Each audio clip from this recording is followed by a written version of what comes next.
Buenas tardes amigos de este canal de YouTube.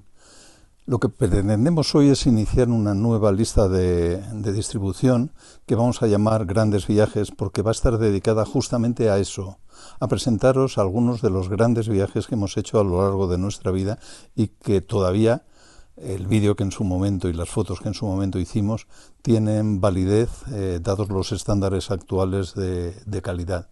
Entonces esto lo vamos a ir repitiendo durante todas las semanas que nos dé y os vamos a ir presentando, pues partiendo del que empezamos hoy, que es el último que hicimos justo antes de la pandemia, el vídeo dedicado a Japón, que para nosotros fue un viaje maravilloso y es lo que queremos transmitiros.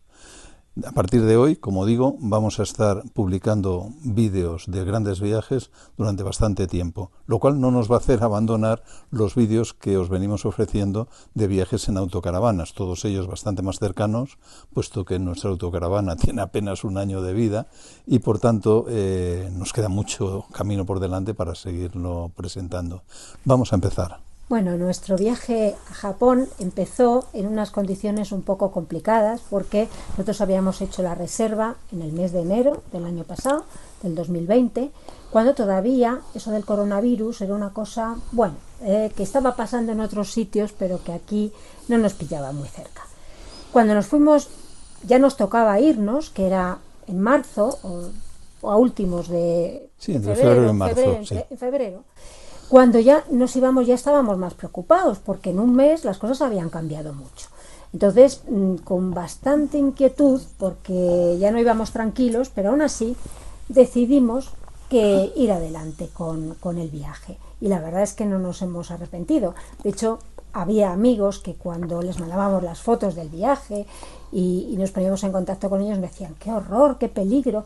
Y yo les decía, bueno, no sé si será peligro o no, pero evidentemente aquí tienen unas medidas tremendas. Todos van con mascarilla, en los hoteles te obligaban a lavarte las manos, en el metro iban todos. Entonces yo decía, bueno, riesgo habrá, pero desde luego medidas de protección muchísimas. En principio pensamos que los japoneses eran un poco exagerados y que, bueno, pues eso, con esa forma de ser que tienen ellos, pues iban todos con mascarilla en el metro, incluso en la calle, y dijimos, bueno, esto en España no va a ocurrir. No sabíamos que estaba empezando a ocurrir ya en España, aunque no con mucha intensidad, porque tampoco en España se sabía lo que estaba pasando. Pero lo cierto es que ellos iban así. Descubrimos también otra cosa, el hidrogel, que luego ha sido algo que hemos estado usando todos durante muchísimo tiempo y seguimos usándolo, puesto que estamos hablando de un año atrás, es decir, estamos hablando de febrero o marzo de 2020 y ahora cuando estamos grabando esto, estamos en 2021, en abril de 2021. Sin embargo, el balance final fue y ha sido tremendamente positivo.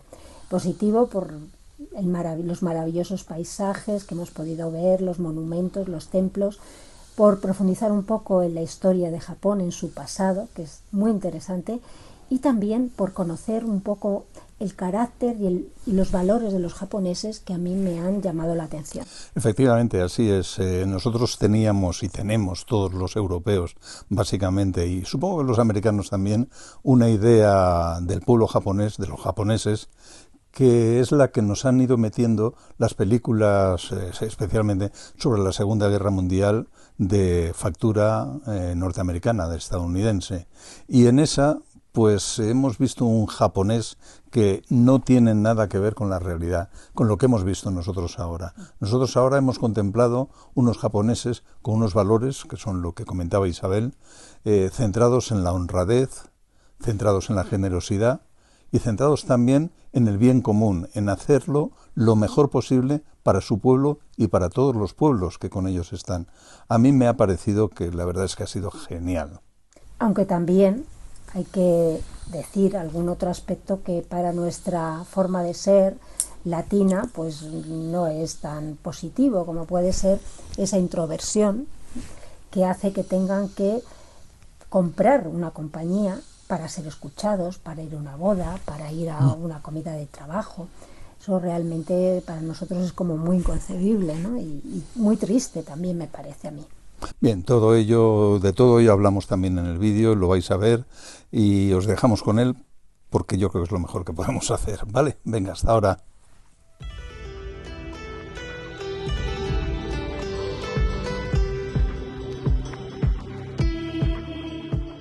Pensaba durante el vuelo que hay al menos 3 razones que hacen de Japón un viaje imprescindible para el turista viajero.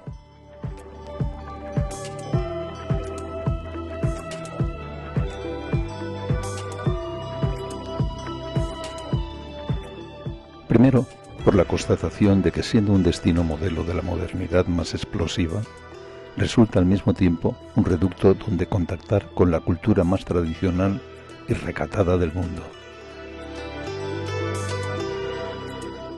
Segundo, por sus espléndidos y sorprendentes paisajes. Japón es un montañoso y alargado archipiélago plagado de bosques de cedros y salpicado de pequeñas parcelas de arrozales que se entremezclan con las apretadas viviendas de sus moradores.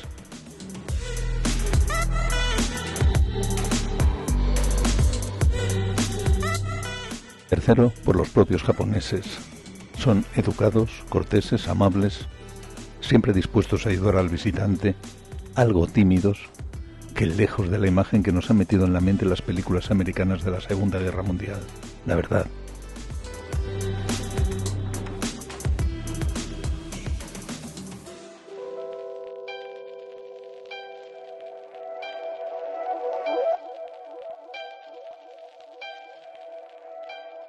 Pero planteémoslo por partes.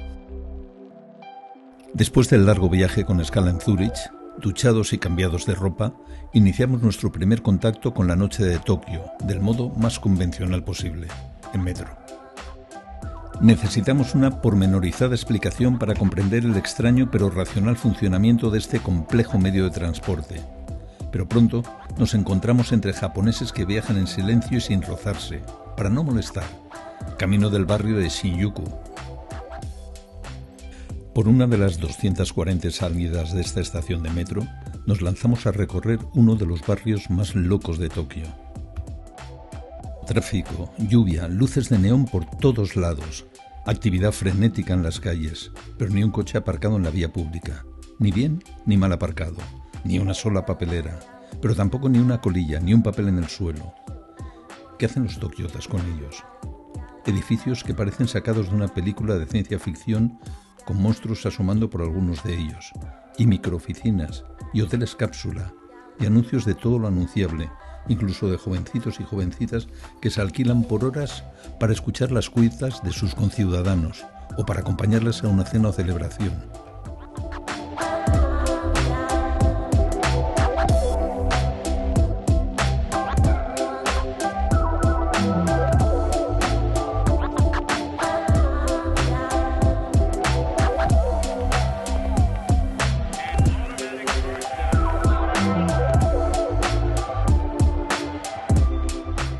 Y de pronto, un estrecho callejón repleto de microbares de pinchos. Se trata de Omoide Yokocho, una extraña anomalía dentro de este anómalo escenario al que sin duda volveremos. Aquí se come de todo y a todas horas. Un lugar sin duda insospechado y mucho menos en el centro de Tokio.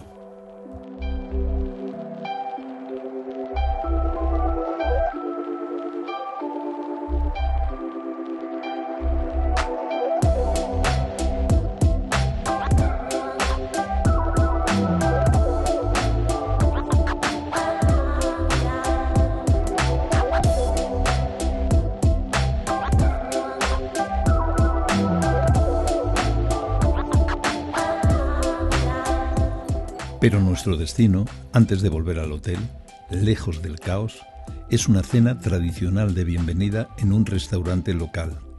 El nombre de la cena es Suba Suba, por el sonido que hacen las finas lonchas de carne de ternera al introducirse momentáneamente en el caldo hirviendo.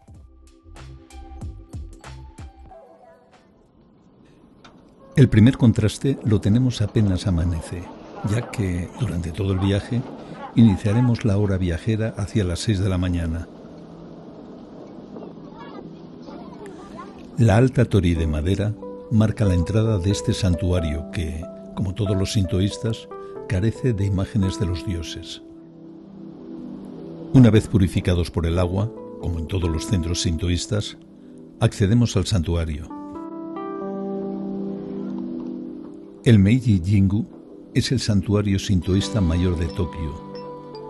Aquí se respira paz y tranquilidad, como si no estuviera en medio de buena parte de la élite moderna de la ciudad. Está dedicado al emperador Meiji y a su esposa Shongen.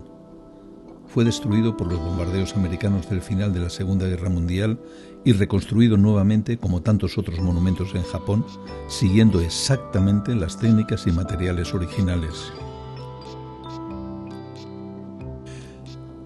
Los edificios que contiene el santuario Meiji están distribuidos por una amplia explanada y, aunque austeros, guardan una indudable armonía.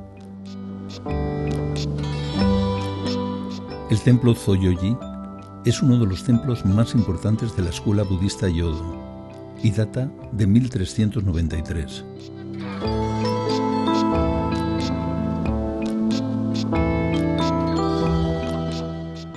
El templo se encuentra al pie de la Torre de Tokio, una especie de Torre Eiffel versión japonesa.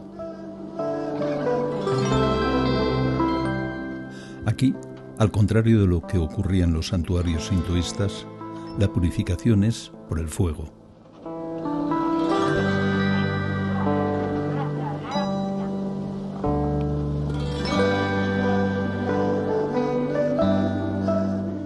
Entre los budistas, las imágenes, al contrario de lo que ocurre en los santuarios sintoístas, están permitidas.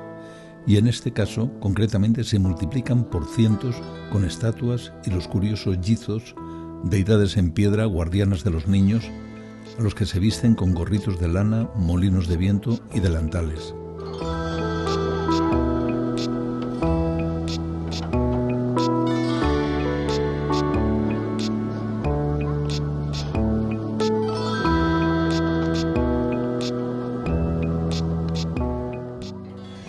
La gran campana de Daibonsho, de 15 toneladas, que intento tocar, es una de las mayores que existen en Japón.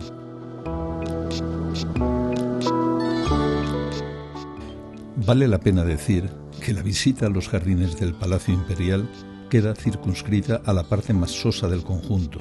Hoy es el cumpleaños del emperador y francamente no ha tenido la delicadeza de invitarnos.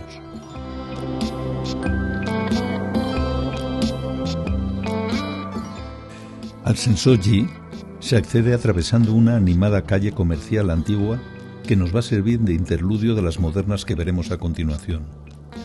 El templo en sí es uno de los más visitados de Tokio, como puede verse. Según la leyenda, alberga la estatua dorada de la diosa Kannon, de la misericordia, que nunca se muestra al público. Y a uno le entra la duda de si existirá realmente. Lo más espectacular, sin embargo, es su pagoda de 5 pisos y 55 metros de altura.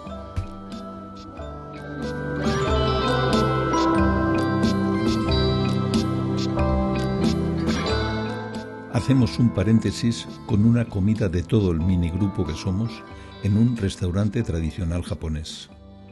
Respecto a la comida, tiene fama, pero a nosotros personalmente no es el tipo de comida que más nos guste. Especialmente a ella, ¿eh? Sí, especialmente a mí.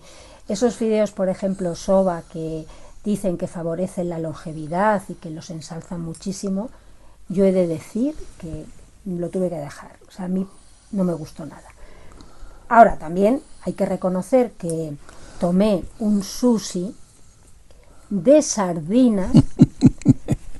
Es que las sardinas la privan, eso sí, es verdad. Reconozco que sí. Y ese sushi de sardinas es buenísimo. La pena es que aquí no se encuentra. No hay sushi de sardinas, o por lo menos nosotros no lo hemos visto. Y la verdad es que está muy bueno. También el de gambas, aunque ella no lo diga, a mí el de gambas también me gustó mucho. Y también hay una cosa curiosa que veréis en el vídeo, como que los restaurantes, debido yo creo para que pueda ser entendido por todo el mundo, quizá, eso es lo que yo pienso, sí, pues tienen una réplica que hacen de la comida, pero plastificada, son cosas plastificadas. Es impresionante, ¿eh? Al nivel de precisión que llegan, ¿eh? Sí, sí, realmente es curioso, ¿no? Bien, eso respecto a la comida. ¿Y qué decir de la bebida? Bueno, ellos tienen su bebida tradicional, que es el sake. Es una especie de licor más bien sosote, lo beben tibio, O sea que, bueno, pues entra muy bien, no parece que pegue, pero luego al final sí que pega, la verdad, si bebes mucho. Lo cierto es que esa es la bebida tradicional japonesa, pero no se queda ahí la cosa. De los americanos, los japoneses aprendieron una cosa, y es el ginger ale con whisky. A quien le guste lo dulce mezclado con el whisky, bueno, pues ahí tiene una bebida bastante refrescante si le pone mucho hielo, que no está mal del todo, aunque a mí personalmente, yo no sé a ti. A mí sí me gustó. Bueno, a mí personalmente no me entusiasma, la verdad, no me entusiasma nada. ¿Y el vino? Bueno, pues han descubierto el vino. Lo han descubierto porque el emperador metió el vino en el país. Y bueno, pues se bebe algo de vino. Pero eso sí, pensar que os vais a dejar un montón de yenes en la bebida, sea cual sea. Y si es vino, Sobre especialmente, muy especialmente. Y tampoco es que sea de mucha calidad, salvo que sea el que viene de Europa, especialmente de Francia o España o incluso Italia, y de algunas partes de Estados Unidos, Sí. que también hay buen vino californiano aquí. Y otra cosa muy curiosa, pues son las bodas. Realmente las bodas son una ruina, porque Lo son. los que contraen matrimonio tienen que hacer regalos costosísimos a los invitados, o sea, al revés que hacemos aquí. Pues ellos regalan a los invitados. Y luego, pues el tipo de comida es una comida más bien más europea, es una comida que además para ellos es curiosísimo porque ellos no toman pan y sin embargo en las bodas ponen pan. Nosotros nos llevaron a comer un día a uno de esos sitios donde se dan ese tipo de bodas, por eso pudimos probar la comida, que la comida estaba muy buena, era europea. Era europea, claro, y ya os digo, introducían el pan. Y otra cosa curiosa en relación a las bodas es que las novias tienen un trajín cambiándose de ropa Sí. impresionante. La primera puesta es que van de blanco. Luego, en la segunda, se cambian de blanco y se ponen su kimono. Y en la tercera, el tercer cambio, se ponen un traje de fiesta. O sea que como os decía al principio, es una ruina casarse allí en Japón.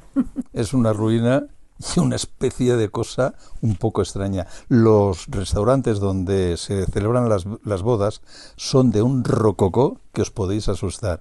Tienen verdaderamente una decoración que para el gusto europeo no es muy grata, la verdad. Pero para ellos está muy bien. Y ellos las bodas las viven con mucha pasión, casi tanto como las vivimos nosotros, y por tanto, bueno, pues siguen sus costumbres y su forma de verlo.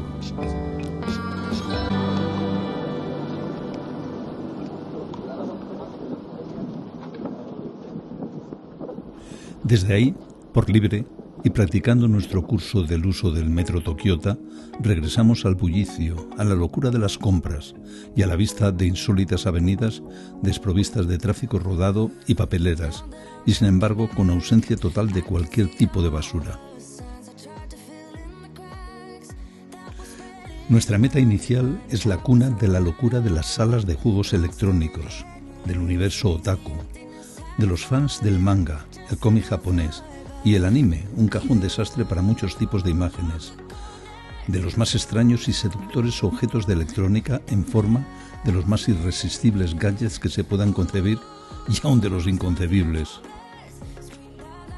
Y luego pasaremos a la lujosa e impoluta calle de Ginza, donde se reúnen las mejores y más caras marcas de moda, un centro de lujo que destila galerías de arte, restaurantes exclusivos y carísimos y, por supuesto, tiendas, muchas tiendas, donde dejarse los yenes a capazos.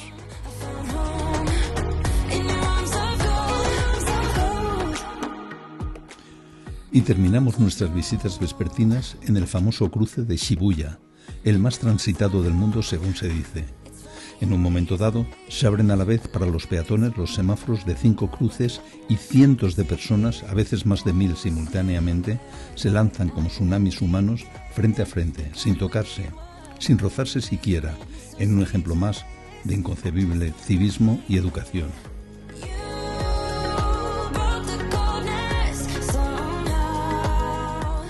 En una esquina del cruce queda la estatua de Hachiko, el perro que acudió cada día durante 10 años, hasta su muerte, el regreso de su amo.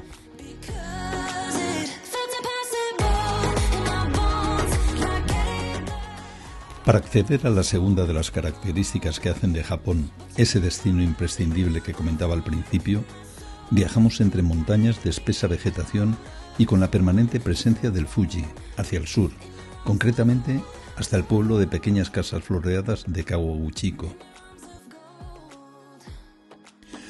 Desde allí iniciaremos la subida de casi 400 dolorosos escalones por el Arakuyama Sengen Park.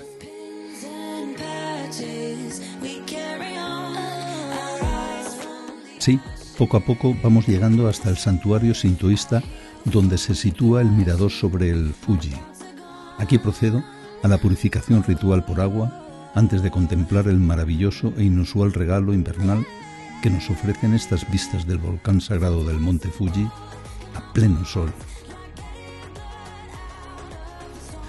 Con sus 3.776 metros de altura, el Fujisan es imponente, la imagen más venerada y espectacular de todo Japón. Cientos de miles de personas ascienden al año, en secular tradición, hasta el cráter de 4 kilómetros de ancho que lo corona. Pocos, desde luego, pueden disfrutar de un día tan claro como el que nos regala durante nuestra visita.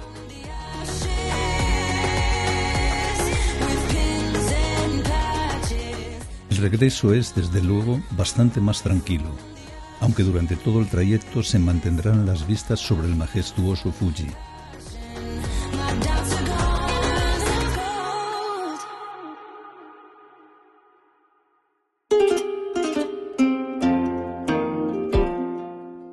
Pero antes de la ascensión al Fujisan, los visitantes debían visitar el fascinante santuario sintoísta de Fuji Sengen.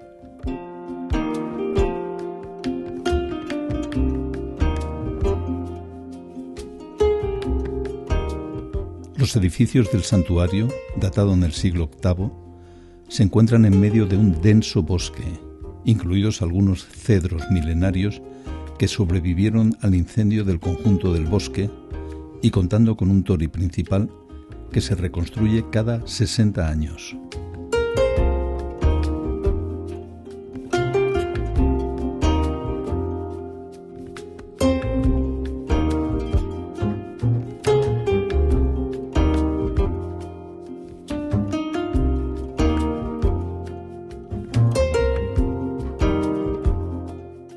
Al pie mismo del Fuji, y sin perderlo nunca de vista, iniciamos un mini crucero por el Kawaguchiko, uno de los 5 lagos que marcan y sirven de espejo al monte sagrado.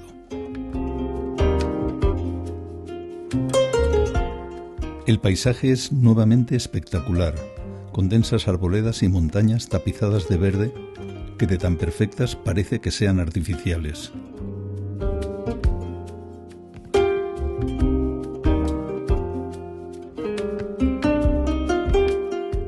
Un paseo por el borde del lago y directamente al Ryokan. Esta es una acomodación tradicional nipona que normalmente suele tener como lugar para dormir los clásicos futones a ras del suelo. A nosotros, sin embargo, nos dan la única habitación con camas tradicionales, lo que nos hará dormir más cómodos, aunque menos exóticos.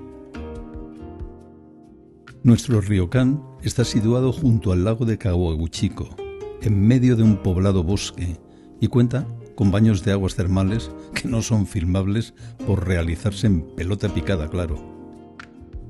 No faltan, por supuesto, las vistas sobre el Fujisan. Buscando algo más recoleto que la turística Hakone, llegamos a Iyashi no Satonemba. Este pequeño poblado, con casas de piedra y madera, coronadas por tejados de ramas de cedro, fue destruido completamente por un ciclón en 1966. Con la delicadeza con que los japoneses tratan su patrimonio histórico, poco después de su desaparición fue completamente reconstruido. Se utilizaron para ello los métodos y materiales originales de construcción, de forma que hoy queda perfectamente visible un pueblo tradicional de las montañas niponas.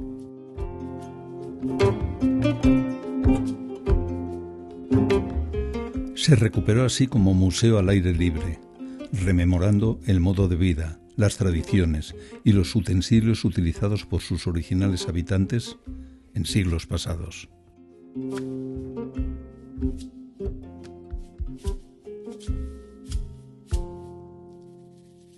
Iyashi no Sato Nemba es sencillamente otro mundo.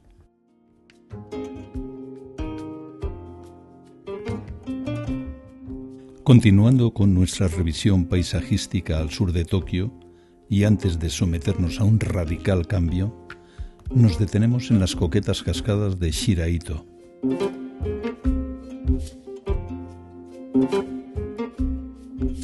Estas caídas de agua, de unos 20 metros de altura, son consideradas de las más hermosas de Japón.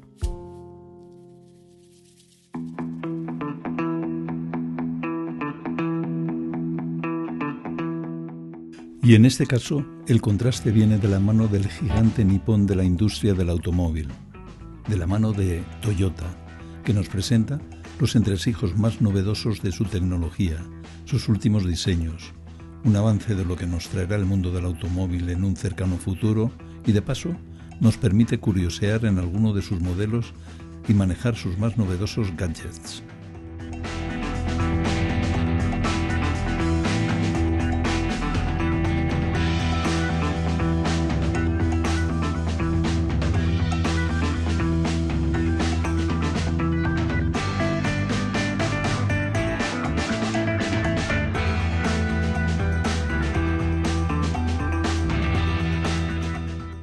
Un entretenido interludio en nuestro viaje, sin duda.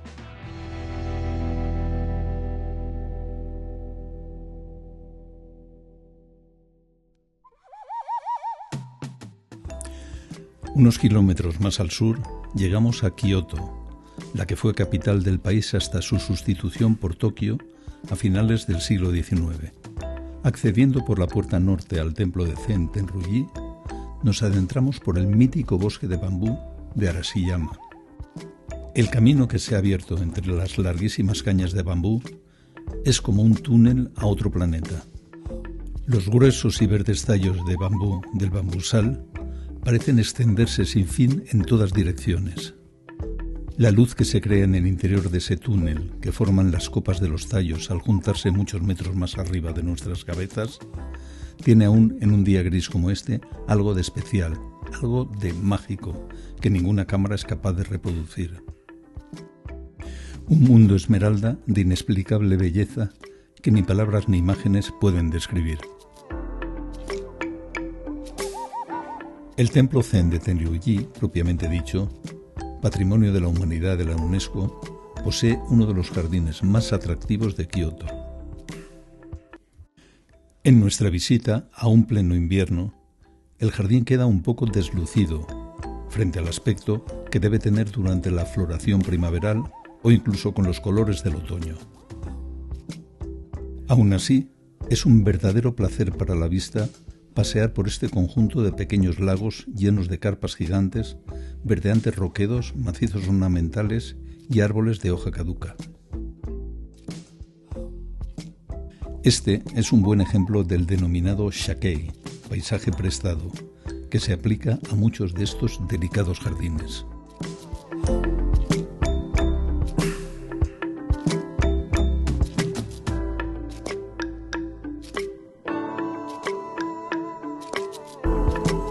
El interior del templo, desprovisto de todo tipo de decoración y mobiliario, es una muestra más de esa aparente simplicidad del arte zen, abierto, eso sí, desde todos sus lados al jardín.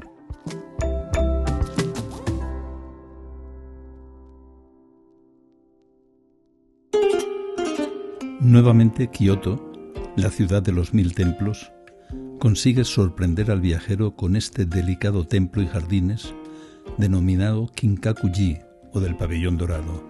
En este caso se trata de uno de los monumentos más célebre y más bello de todo Japón.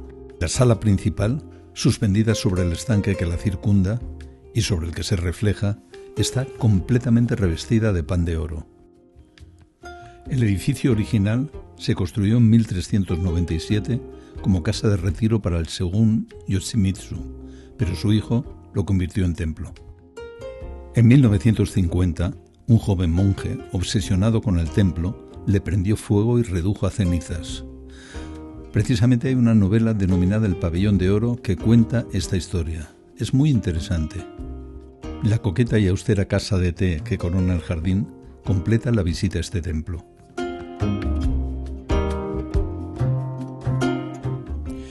Como nos ocurrió en Tokio, al interior del Palacio de los Emperadores japoneses de Kioto no se puede acceder.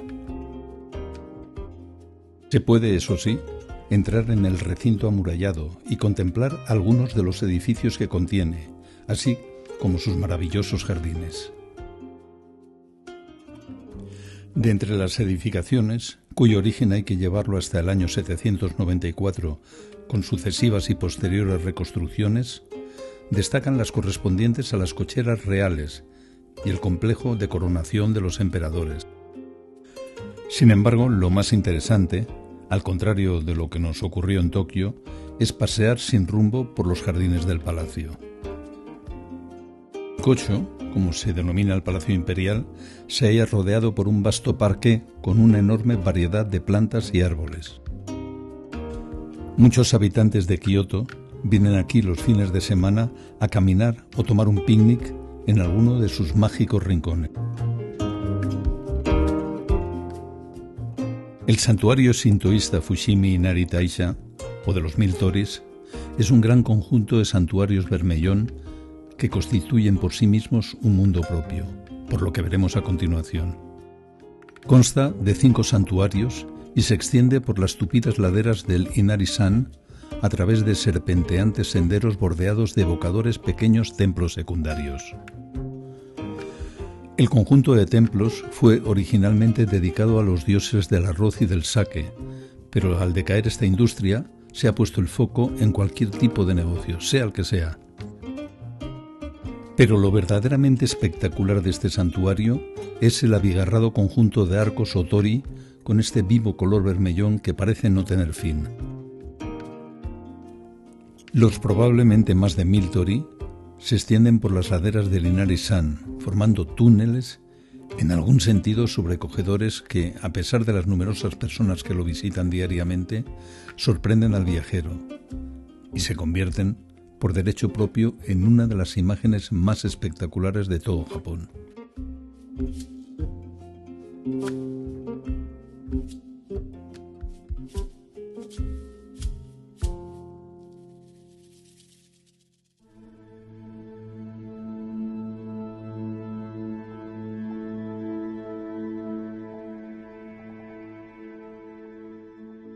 Dentro del mundo japonés, del mundo nipón, dentro de sus valores y de su forma de ver las cosas, hay algo que desde luego es muy difícil de entender para nosotros. Ya hemos hablado de lo de los alquileres de chicos jóvenes y de chicas jóvenes para acompañamiento. Lo hemos visto en el vídeo, hemos visto la cantidad de anuncios que existen por todos lados, pero no es eso lo fundamental y no es tampoco lo tradicional del todo. Lo tradicional es el mundo de la geisha y de los maiko, las aprendices de geishas. Estas son unas mujeres que se piensa en Europa, en muchos puntos de Europa, se piensa que son mujeres, casi mujeres públicas, mujeres que se dedican a una prostitución especialmente refinada, y eso no es en absoluto cierto. Las geishas son unas mujeres que se dedican a mostrar la tradición japonesa, y lo hacen de manera privada y de manera de verdad sí muy especial, con unos vestidos muy rebuscados y una forma de hacerlo verdaderamente espectacular. No son mujeres públicas, no son prostitutas, son mujeres que muestran el espíritu japonés en su esencia. Y el arte. Y el arte, sí. Y lo que ocurre es que ellas son muy celosas de su intimidad y es muy difícil verlas por Kioto, que es donde más abundan y donde más hay. Lo que sí hemos visto es muchas mujeres vestidas como geishas, pero no son geishas en absoluto. Las geishas es muy difícil verlas, como digo. Nosotros, buscando, conseguimos una foto de espaldas y poco más. A mí el tema, además de las geishas, me apasionaba, ¿no? Porque leí la famosa novela de Diario de una geisha, que me parece... la he leído ya 2 veces, y posiblemente igual la lea una tercera, nunca lo sabes.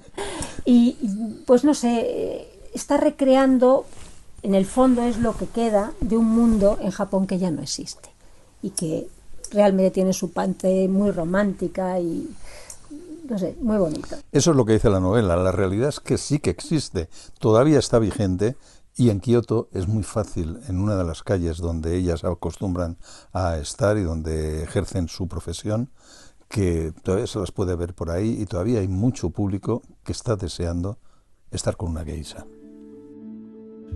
Dejamos el santuario de los 1000 tori y, como hicimos en Tokio, al caer la noche, nos dirigimos al centro de Kioto. Aquí es donde mejor se ve el contraste entre ambas ciudades. Divide el área central la populosa calle Shiyo-dori, con su imponente teatro kabuki donde solo hombres pueden actuar. Al sur queda el barrio de Gion, conocido especialmente por ser el reducto por donde mayoritariamente se mueven las geishas.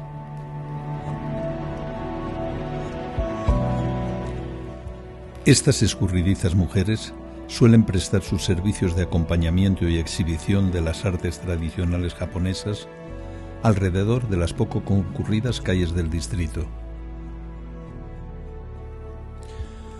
Ahora se ha prohibido las fotografías de los turistas, tanto a las geishas propiamente dichas, como a las aprendices de geishas, denominadas maikos, fuera de la calle principal.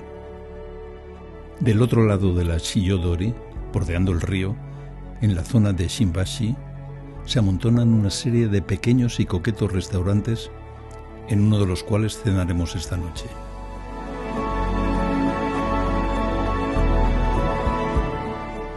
Y al fondo de la calle queda este pequeño santuario sintoísta, uno más de los 400 que contiene Kioto, y que junto a los 1000 templos budistas de la ciudad componen el catálogo religioso de esta localidad.